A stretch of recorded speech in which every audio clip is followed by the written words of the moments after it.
and Sustainability Recording Committee in progress. meeting. Today is Tuesday, September 5th at 6 p.m.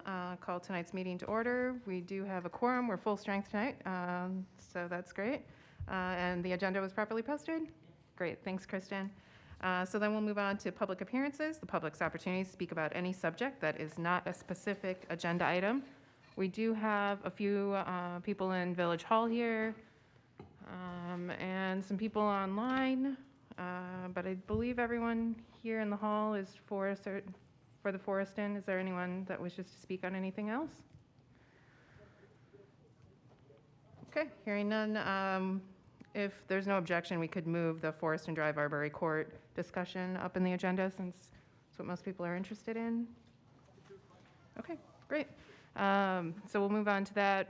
This is a carryover from previous conversations about village property with an easement through it behind residents on Forest and Drive between Forest and Main Street.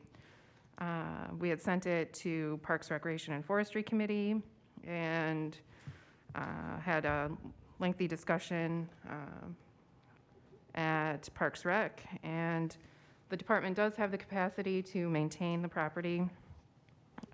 They already do some work on Taylor Street, and they can add this to their maintenance schedule. So there was a motion made.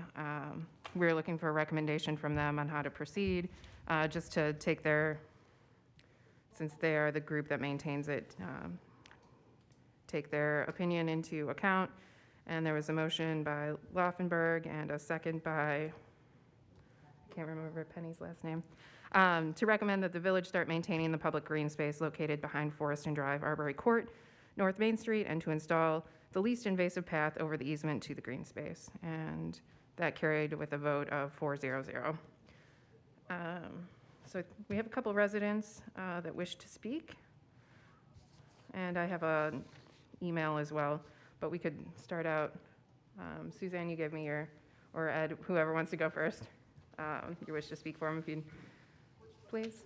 Thank you.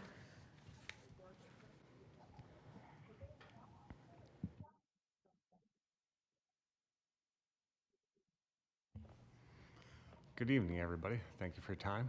And again, appreciate you hearing us out as residents of the village. You had asked us in the last couple prior meetings to come up with a recommendation for you as to how we could move this issue forward to resolution for all parties involved.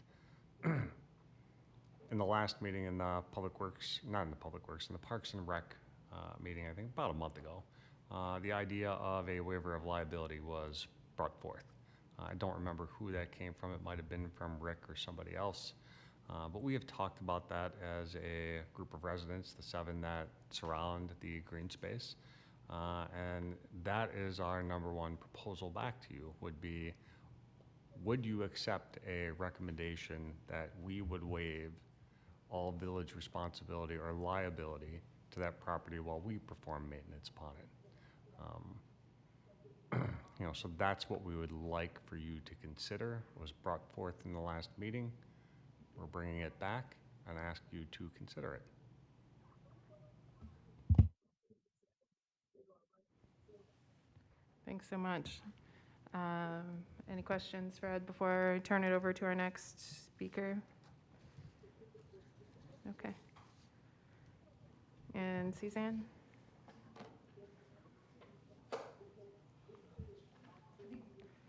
Okay. Okay. All right, thank you. I did have a question actually that I just thought of.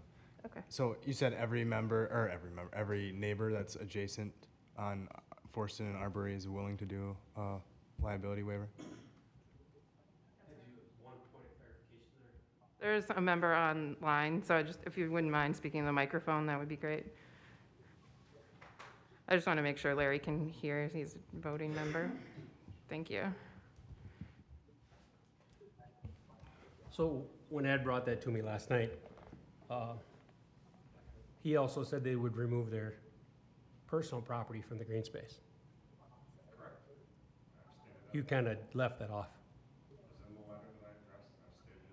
So I want to make it clear that the only way I'll sign this waiver program is if the property is removed from the green space at 229. So the property has to be removed from the green space.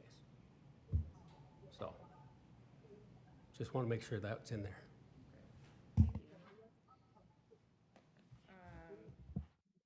Oh, my microphone's not on. Thank you. So I'll just read the email I have in front of me as well for the record. The email is from Susan Viken, and it reads, I propose the maintained areas of the Forest Ridge Green Space be deeded over to homeowners that have been taking care of the property for approximately 20 years. Outside of mowing and caring for the individual areas of green space, most of us have it professionally treated for killing weeds while promoting grass growth, and in the past had it sprayed for mosquitoes. We would be willing to pay our share of the survey and legal fees associated with the transaction. Nothing personal towards anyone, however, it would be inappropriate for Main Street residents to be involved with this business. The green space simply was not intended for them. They have never maintained the area financially and/or spent the time mowing, sweeping, weeding, etc. The property was donated from the Viken family when the Forest Ridge neighborhood was developed in the early 1990s. It was meant solely for the residents of Forest and Drive.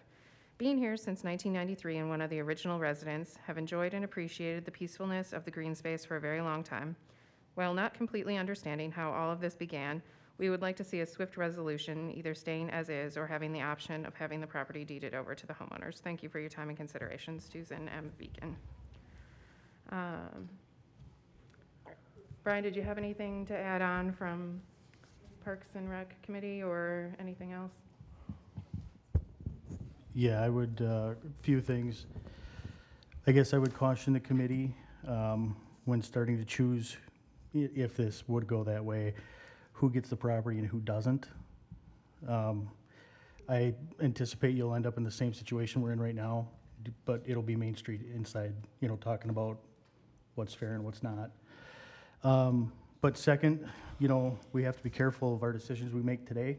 They do affect tomorrow and the way we do approach these issues down the road, and there will be more.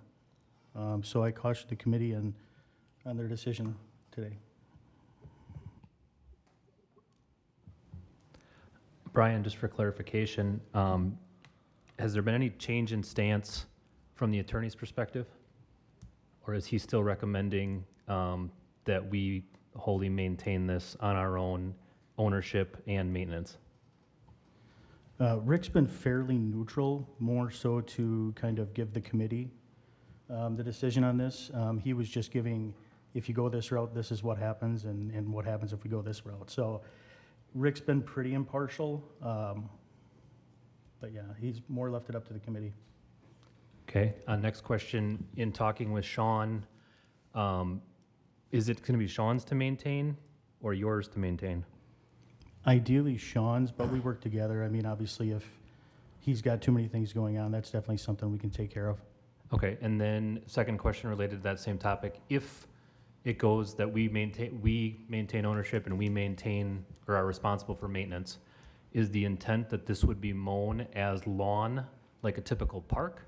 Or would it go on to your stormwater maintenance mowing scenario where it's once a quarter, twice a season, et cetera? After speaking with Sean, it would be done weekly as we would a park. Okay, thank you.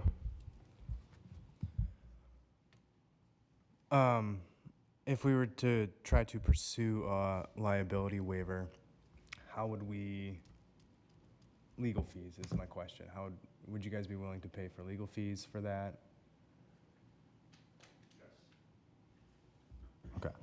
They said yes for anyone online. And then, Brian, are there any other village-owned properties that we stopped maintaining where neighbors began to do their own maintenance? Not to my knowledge. Haven't really dove into this topic solely. It does take time to kind of find and address these areas, but to my knowledge, as of right now, no. I'm a little bit concerned that this could set some precedent in other areas. In particular, in my neighborhood, there's some stormwater ponds behind houses, and to just have people starting to maintain them, and then they may not work as intended, and we have easements under this area of, you know, things we have to make sure is maintained. I'm just concerned that, you know, we'd step down a path that,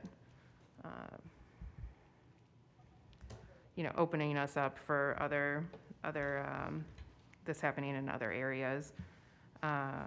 Yeah, I think it was intended, you know, with the weekly mowing, that we'd maintain it as open space that everyone could use in that neighborhood. It's, you know, as it is today, to keep mowing it. I think there was something else I was thinking of, but I can't recall right now. Other committee members? How do we have a plan on how we could get there without creating too much heartache for all the neighboring properties? I mean, As far as I'm assuming the access is just for a mower to get in there. I don't think we would do any improvements on the path to the property. I think we would just utilize the easement. okay. I'm assuming it's So you're mowed just turf right now. Talking like a riding lawnmower, not a big tractor or something? Yes, for general maintenance. The easement is 24 feet. It would allow us to get back there. We do have sanitary and storm. If we do need to access, that is the point that we would take to get back there, or tree work or anything of that nature. I actually don't think this really sets a bad precedent. It sounds like every other green space is already maintained, so it's not like residents are gonna start maintaining it when the village already does it.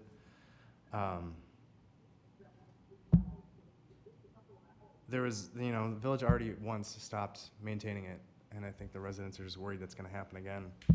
And if they're willing to sign a liability waiver, and if they're willing to pay the legal fees for that, I mean, these guys have come here every month since May. They've been to more meetings than I have, I think.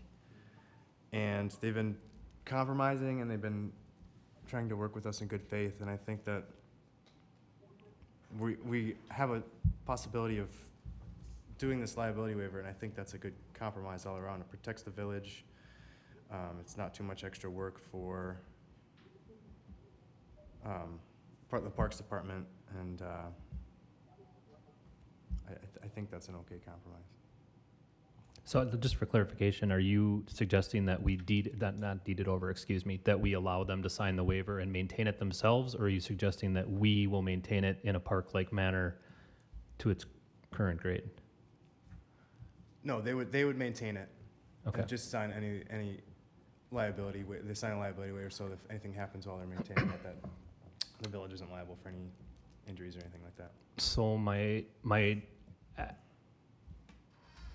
I'm still undecided. My concern is if we get 5 adjacent parcel owners off of Forreston to sign off on it, there are equally as many off of Main Street that have just as much right to that property to maintain it as they do, since they back up to it.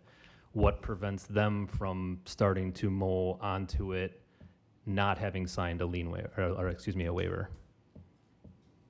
And where do we draw the line? How do we convey this in such a manner that it's clear and concise? And keep in mind, Brian, you can clarify, or Kyla, but I'm thinking we're talking about well over 50 other parcels similar to this in the village that we do not maintain at any level other than an annual mowing right now. Correct. There's forest back there, right? Is there any way for them to get their mowers from their yard to the green space besides going all the way around? Correct. We'd have to go via the street, around the block. But this did start with a resident from Main Street removing a tree on the property. That's one thing. Yeah. I think there have to be some conditions to it. I mean, I think we have to get all the Arbory Court and Forreston people to agree to it. I think it needs to be limited to tending the grass, no like chopping down trees or trimming trees or bushes or anything like that. And permanent structures, since we've already talked about that, but making sure there's no permanent structures in the green space or in the easement. And how do we address chemical application on public property?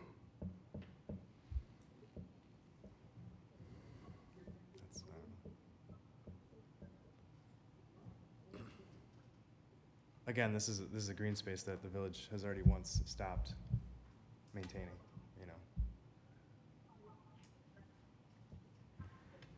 I think we talked a couple meetings ago about, like, if someone doesn't like how, you know, the lawn outside here is being maintained, a resident, they can just go and start maintaining it.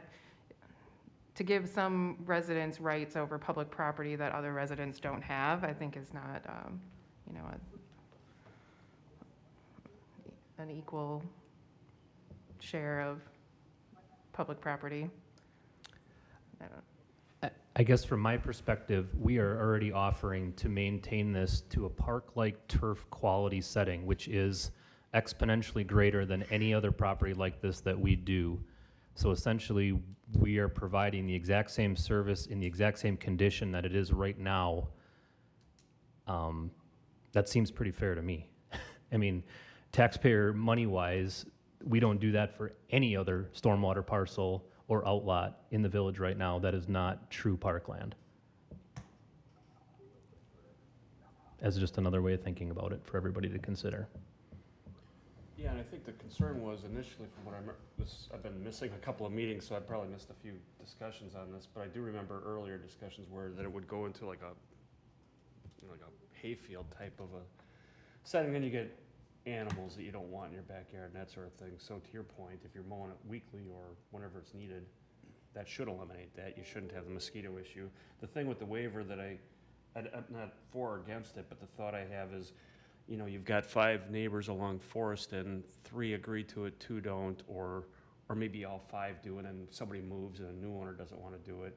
So then somebody has to mow more than their neighbor does. Is that okay? I don't know. I think if it's ours, we should maintain it.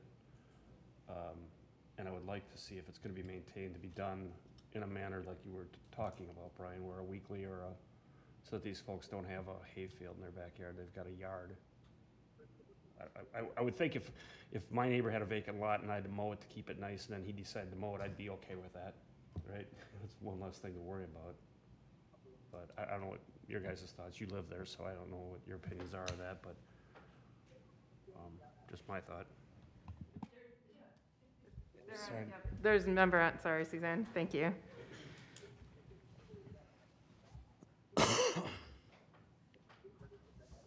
Yeah, I think just, you know, to answer that, I think, you know, we're here because we have maintained it for the last 15 to 20 years, and obviously there's a desire to continue to do so. I know that maybe that doesn't sound normal, like, hey, if somebody just does it for you, that's great.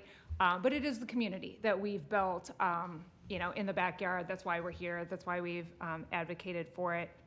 I know that we did send the letter specifically from the developer that outlines that this was Forest Ridge Green Space.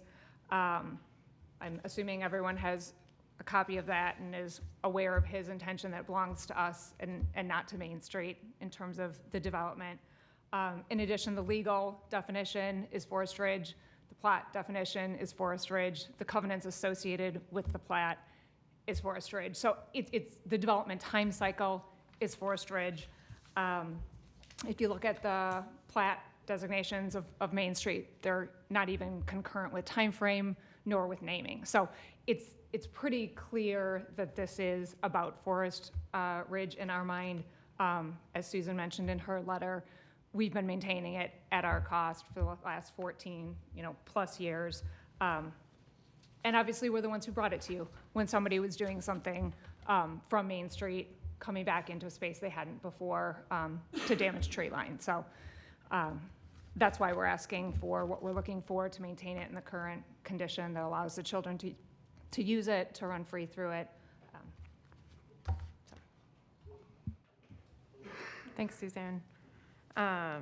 Just wanted to clarify, we're not saying you can't step foot on the property, right? I mean, it's going to be maintained so that the neighborhood kids and adults, whoever wants to gather in that space is still able to do so, right? Okay, just wanted to make sure we're on the same page on that. Thanks. Other committee members, thoughts, discussion, questions? Well, the only thought I have is that, you know, if we were to maintain it and let's just say we didn't get around to it and they went out and mowed it, I mean, that happens all over. There's no way we can avoid having some liability on our community. So I don't think it's the end of the world. if we were to maintain it and just, they came out and popped in there and mowed it every now and then too, absent a waiver. Yeah, the way Rick explained it at a meeting, it was like knowingly having other people maintain, that's when Yeah. the liability opens up. If, Okay. I'm not sure if Rick's on, or if I'm remembering that correctly. So yeah, I would love to word the motion in that direction, that absolutely they are free to mow it. I'd rather not get into the liability aspects of it, just because it opens us up to every other parcel, that outlot that we have, which is at least one or two in every single plat that's been platted in the village for eternity. So I wish we could word it that way. I think we need to be very clear and not wish-washy if they can mow it now and again. I think it needs to be very clear. I did go take a look at the green space before this meeting, and I have to somewhat apologize to you guys, because you go back there and look, and it honestly looks like it should be your property. I 100% get that. But for all these legal reasons, because the village has to set precedents, because of all these restrictions that we have, I don't see a way that I can tell one resident from Main Street to not mess around with the tree and then to tell you guys go ahead and mow it. Legally, that's putting the village, I think, in a really bad place. So I can't vote for it. Unfortunately, that's my view. And the committee can go where they want to. I definitely think that if there is interest on the board, as Chris is there, that if you would want to pursue this, you can look at trying to extend or get rid of this green space and make it part of your lots. The village might even want to absorb the cost of doing that. I think if you just want to continue that, I think that's an option. And it sounds like Chris will fight for you too, but right now, as it stands, I can't see it. I like to think that we can mow it for the rest of this year, for the next year, or for 20 years. Everyone can use it. It should be very limited disturbance for your kids, and who knows what's going to happen maybe at the village board level. They control the purse. We can't do anything about that at the committee level. So that's my stance. All right, I'm going to make a motion. That motion is that the village is going to continue to maintain ownership of Outlot 1 for the main reason that we have public utilities that we have to be able to get onto that property and maintain. We will maintain it at a turf level, which I'm going to acknowledge is significantly above and beyond any other parcel in the village that we do this to.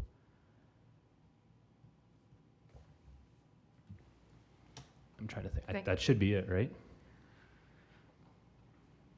I guess the only other thing we have to have in the motion is that any privately owned property has to be removed from the outlot.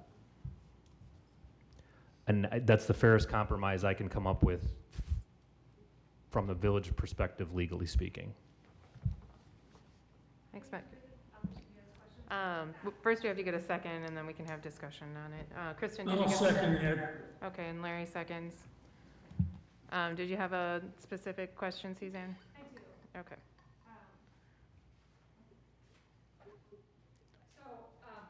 Totally Just so Larry can hear you on the call too, please. Thank you. I totally understand the motion and the direction. I do want to take a moment just to have conversation about the structures, which in case are 229 Forreston, that we talked about before, given that that's part of the motion. There is a sand pit, which looks different than landscaping. And there is a sauna, which is not permanent, but is a structure. So this, and I undid it here, I don't know if Heidi, you want to take it or whatever. These are all the pages of pictures within the village where there are structures, fences, landscaping, gardens, sheds, trampolines, etc. on village land. So while I definitely don't want to put anyone else in this position, I do feel a bit singled out. Unfortunately, this was brought to us. Right. If anybody else wants to bring specific instances to us, we'll have to address those on a case-by-case basis. We can only address what was brought to us within the agenda items. So would just be looking to potentially have additional conversation, if there is a legal path there for easement. I've seen some things in previous meetings where there were some waivers given for building permits or things like that. Again, you know, our intention was not to encroach. I think I've provided previously the landscaping that was in place when I purchased the home in 2014, and how what's going on is within that. So maybe just looking for some guidance or additional conversation as we go forward about some options there, given the land that I purchased in 2014 and kind of what was there. Thanks, Suzanne. I think can definitely have additional conversations, case-by-case basis, to contact Brian and whoever else, team, village, to figure that out and what the path might be on that. Okay, thank you. Any further discussion from the committee? We do have a motion and second on the floor. All right, hearing none. All those in Actually, favor? sorry, Yep, I go thought he ahead. was gonna Oh. speak because he turned his mic Oh. up. Yeah, I really think we should pursue the liability issue. As I said, these guys have come here and they've been giving in on issue after issue in hopes of finding a compromise, and it doesn't really feel like they're being listened to, in my opinion. I know this is village land, but like I said, I don't think this sets a precedent, because it's all well and good for us to say that we're gonna maintain it, but, you know, we said that in the past and then it stopped.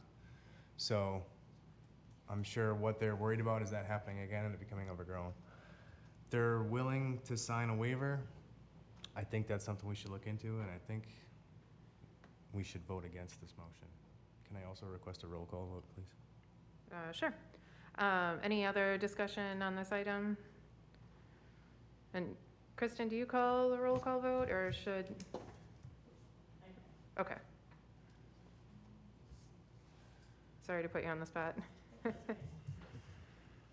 And your mic, just so then Larry knows when he can talk. Sorry. Thanks.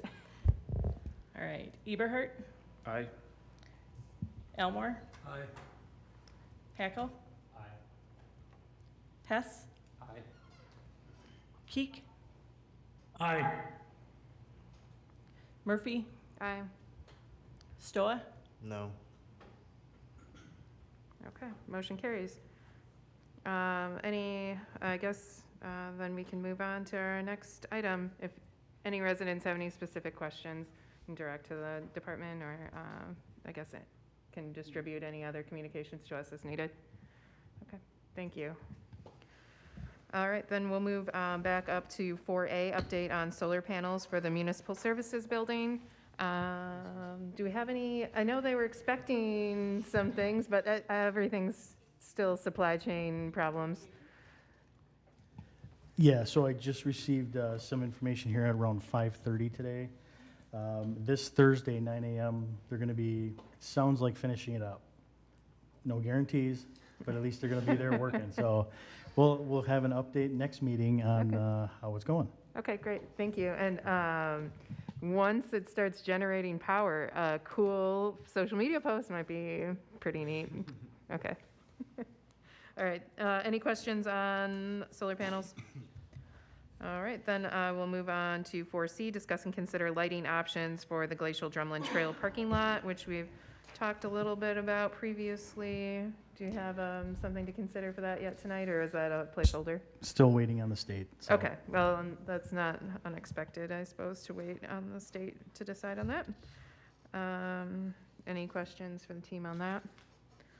All right, then we'll move on to 5A, discuss and consider special assessments. There's a memo in your packet about maintenance speaking of maintenance of vacant properties, maintenance of various properties. Brian, I guess I'll turn it over to you. Sure, I don't know if anybody's got any questions in regards to the memo. Anything I can answer. Obviously, this is maintenance for grass mowing and sidewalk maintenance in the winter, so. Right. We have ordinance in place already, right, for this? Correct. Okay, so are you just? Yep, just- I put the ordinance actually in there. It's on another attachment. Basically, it needs no, I mean, my opinion anyway, it doesn't need any change in the ordinance because it's at the designee of the Director of Public Works. Okay, so are we just, We're changing the prices. What we're doing okay, that's is, what I was wondering. If the- yeah, that's- so what I'm proposing is Okay.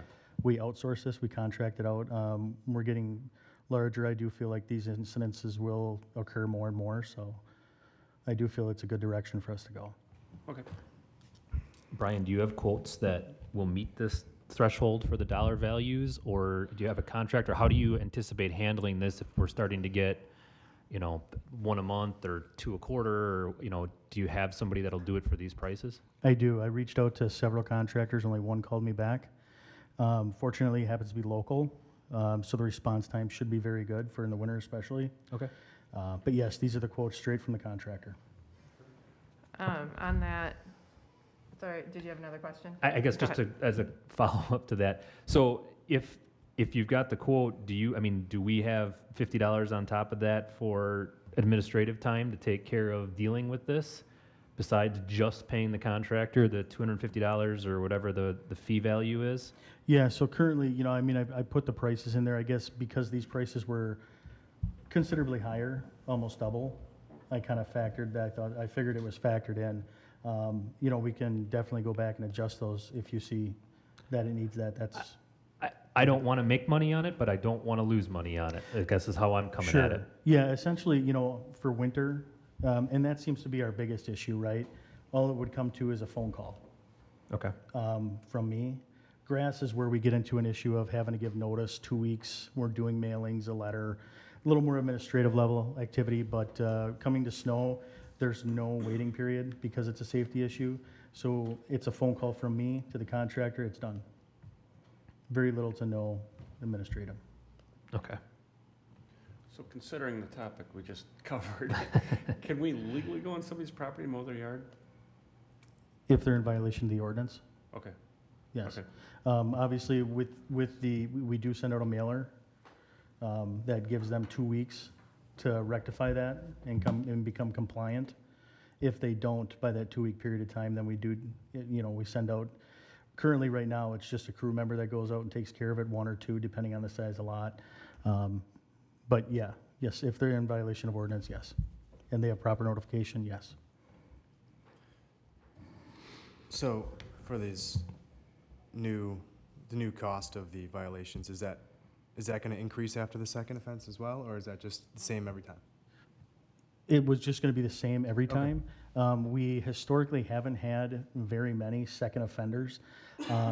And currently, I don't think we have anything in store for commercial, which may be an issue we see coming down the road, may potentially be something we encounter. So this adds a little bit to that, kind of completes that, change. Nick, did you have a question, or? That was the question. Okay. I had a question about the size of commercial property. So there's a vacant piece of property on Cottage Grove Road. I think there were some townhouses or something approved to be on it, but they haven't broken ground yet. And that's a pretty large piece of property. Like, would we scale it? I guess my other thought of an example, property the school district owns, kind of at the end of the dead ends of Pheasant Run, Morning Dove, Red Hawk. I mean, there's some like pretty significant weeds, like right next to homeowners' properties at the end of those streets. Like, that's a big property. I don't know where if we would mow within a certain number of feet of a residential lot, or like if those, I'm just trying to think, like, would $400 cover enough situations that we might need it to? So we currently, I'm not going to be too descriptive here, but there is a lot in town we've had a complaint on from a resident, and it is a commercial lot. I have reached out to the owner and told him to mow 10 feet back from the property line to give a little bit of space there. That's the direction I gave, and we can definitely change that. That seemed to be, you know, fine with the homeowner who was there. But that's the direction I would go with it. If we did have a commercial lot like that, I would ask for 10 feet from the right of way. Okay, thanks. I guess the issue I have with that is, I think it's I don't know, having a property that looks not maintained in some of our main stretches of town. Like, I kind of have a problem with the way that appears. So, like, I understand they have right to maintain property as they see fit, but when we have properties in, you know, the main parts of town, I think that it makes it look like it doesn't matter, or we don't care what it looks like. I don't know. It's not like it's maintained as like a prairie that has natural plantings in it. It's just kind of like whatever grows there. We haven't touched it. Just my thought on it. So I got one quick question, and then I think I'm ready to make a motion. But do we have any vacant parcels in the village like this that are wooded currently that, you know, obviously you're not going to mow a woods to take away from somebody if it's a wooded property? And what I guess I'm thinking of is the parcel on Cottage Grove Road, kind of across from Dollar General. That's a privately owned parcel. Yes, it's predominantly wetland, and he has actually been doing a good job of mowing what he can compared to years past. But is there any language that says that they can't just leave it, that it does go to woods if they have no intentions of developing? Not that I've found. Okay. So just throwing that out there for the record, I'm going to make a motion to approve this. However, I'd like to make 2 amendments. I'd like to state that if we direct somebody to mow back from the back of walk or back from the edge of their property adjacent to residential, that we go to 25 feet instead of 10 feet. And I'd also like to stipulate that they mow the entire property once a year to keep woody debris and things from growing up, no different than what we do along the highways that the township and or county does along their highways. They mow it once or twice a year just to keep the major trees back. And I think that would apply like the parcel you're talking about on Cottage Grove Road, and then potentially that school parcel as well. It still gives it that somewhat maintained look without having to be grass perfectly maintained and treated every week, right? And I think that 25 feet is probably a little bit more appropriate to keep rodents and animals away from other residential properties, more so than 10. And I'm just throwing it out there for that. Was that all part of the motion? Mike, would that be Whatever Kristen was able to capture out of that, I'm fine with. I'll second that. Would that be for commercial and residential, Mike? Is that what you're? Yeah, that's my intent. I just want to, for my own purposes, just. Yep. be clear. Further discussion on this item? Yeah, I go have ahead, Chris. 2 questions. If someone is reporting that, is that just a phone call to Village Hall, or is there anywhere on like the website they can make a complaint, or? Yeah, we have a complaint portal, I believe it's called. But yeah, otherwise, direct email to myself, just so there's some sort of tracking there. It avoids any accusations coming forward that it's myself picking on somebody or a property, so. And then the other thing I had, I don't think this is gonna happen, but if someone does a complaint, are you gonna go verify that it's not done before you call? Yes, Okay. I always make a site visit before we Okay. move forward with it. Okay, thank you. Any further discussion on this item? All right, hearing none, all those in favor say aye. Aye. Any opposed? Any abstained? Motion carries. Thanks so much for preparing this. Then we can move on to the engineer's report. So we have Kyla with us today. Hi, guys. So the engineer's report was included in your packet for the developers project. Great news. We officially have substantial completion for the development, and we did a walkthrough with the developer and the developer's contractor, RG Houston. So it is their intent that they will hopefully be done with the punch list items and have surface pavement on the entire subdivision before November, end of October. That is at least what they intended when we met in August. Authentics has all of the public improvements and punch list items completed. Cottage Grove Commons is working through some punch list items that Dane County had for their stormwater management permit before their final sign off. And then West Lawn Phase 4 has begun in the last month or so, working through water and sanitary utilities, and they'll be starting stormwater piping here shortly. There is potential to have surface pavement on the last 2 phases of Damascus and Paris, I believe is the other street. Project Silver Eagle is still upcoming. We are still in coordination with the developer and the developer's engineers for on-site improvements for the utilities. The Village Public Works projects, the County Highway N project has a couple punch list items that they will be finishing up yet this year for warranty work. The 2022 streets and Clark and Grove projects from last year also have been completed, and final payment will be forthcoming. Brian also already talked about the solar project, and for the current project, the 2023 streets improvements on Crawford, they recently paved on Thursday, meeting their substantial completion date by 1 day, and we have a substantial completion walkthrough this week with the contractor for any punch list items before finalizing. That's all I got, unless there's any questions for me. I have a question. I'm not sure it's Public Works related, but I'm just hoping you might know it. Mm-hmm. The path through Community Park Yes, just got a little bit torn up and redone. correct. Why was that? Why? Yeah. So if you had seen the path beforehand, there was a bunch of Spray paint. holes, poor aggregate, wasn't a very great job done.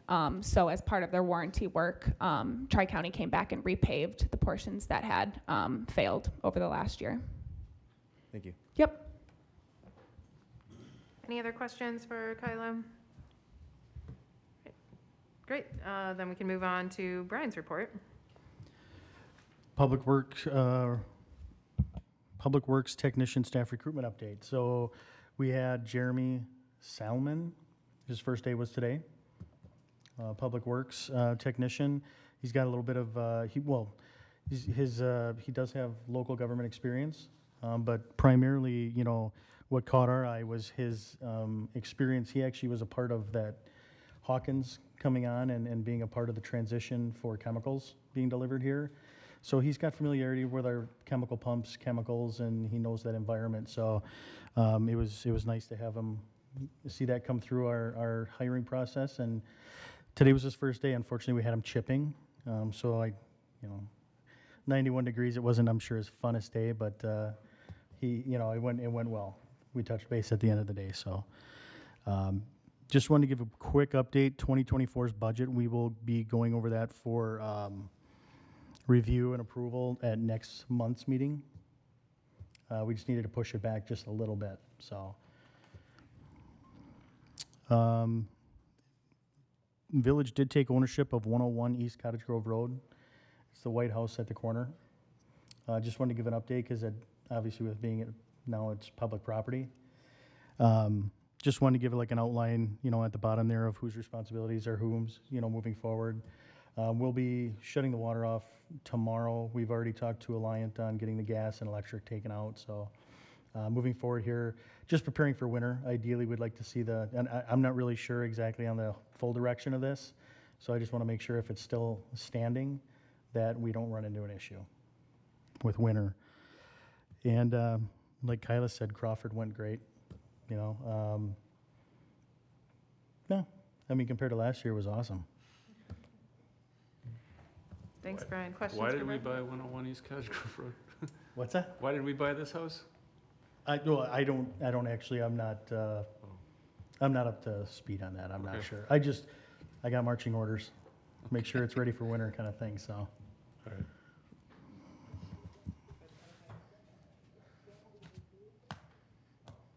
Oh, JJ. Oh, I don't think you're not. JJ, you're not. I don't think you're on. The village just had an opportunity. The homeowner put it up for sale. At this point, that's really all we could say. Are there other questions for Brian? All right, then we have some business to take care of. Approve the minutes of the August 1st Public Works Property and Sustainability Committee meeting. Any comments or edits or a motion to approve the minutes?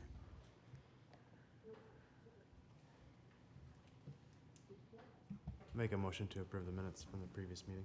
I'll second. Motion and second to approve the minutes. Any further discussion? Hearing none, all those in favor say aye. Aye. Aye. Any opposed? Any abstained? Motion abstained by Jim. All right, then we can move on next to set tentative date for the next meeting. The first Tuesday of October is the 3rd. Does that work to have a quorum? Looks like we'll have a budget discussion. Yep. Okay. Great. Tuesday the 3rd at 6 p.m. then. Future agenda items, budget, and any of the other items that regulars that come up. Anybody else have an item for the next agenda? I won't be able You- to attend the meeting. Okay, all right. Then we just have one final item this evening. Oh, a motion to adjourn the meeting. Motion second, non-debatable. All those in favor say aye. Aye. Aye. Thanks so much for your time, everyone.